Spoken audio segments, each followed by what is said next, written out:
4 décembre. Cela fera maintenant quelques heures que Jack Porte-à-Porte est vraiment beaucoup trop resté à l'église. Pour une fois, il était à l'aise. Il était en paix avec lui-même, comme un bon chrétien. C'est là où le père qui avait réussi à le déstresser de ces 2 jours de calvaire, une personne arriva et cassa tout ce plaisir, en rappelant que Noël arrivait, que le petit Jésus allait peut-être justement revenir, et le fait que si un mort pourrait faire revenir un vivant. Et cela lui rappela son cas, qu'il meurt, pour que Jésus revienne. En soi, cela au final l'a plutôt rassuré. Mais en se disant, oui, si je meurs pour faire revenir Jésus, c'est une bonne chose.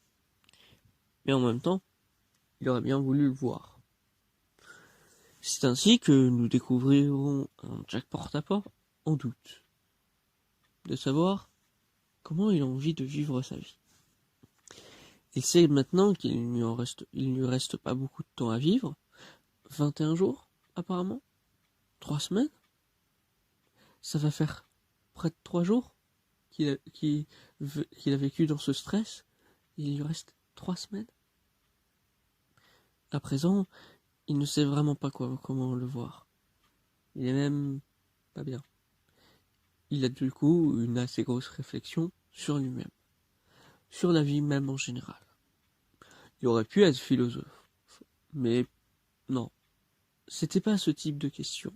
Le bonheur est-il illusoire ? Non. Non, encore une fois, non. Ici, nous avions un Jack Porte-à-Porte qui doute, simplement. Qui se dit, si on est mort, est-ce qu'on peut considérer que la vie après la mort est vraiment une vie ? Ou le fait de comment on peut faire que, après quelqu'un qui s'est autant repenti, peut quand même payer de ses conséquences. Pourtant, il en avait parlé à son père. Je parle bien sûr du père Saint-Louis, du petit village où il habite, qui lui disait tous les péchés que vous faites auront finalement toujours un retombé. Ce qui ne l'aide pas dans sa quête à vouloir être dans ce village et n'avoir rien fait que faire plaisir à tout le monde, où là tous les maux qu'il avait pu faire, il les a juste évités et essayé de compenser le maximum. Il tombait mal, quoi. Il se demandait du coup qu'est-ce qu'il pourrait faire. Et mon père répondit encore une fois, il faut se repentir. Mais c'est ce qu'il venait de faire depuis quelques heures déjà. Il n'avait donc pas vraiment d'autre option. Il essaya donc de voir une nouvelle alternative. Peut-être que celle-ci allait marcher. Alors qu'il avait déjà bien essayé, durant quelques années déjà, en s'installant dans ce petit village, mais pourquoi pas inverser toutes les choses qu'il a faites ? Pourquoi ne pas essayer de vraiment prendre tous les maléfices qu'il avait faits et d'en faire des bons, des biens ? Mais il se rendit compte que c'était beaucoup et que ça aurait pu peut-être prendre un mois entier, mais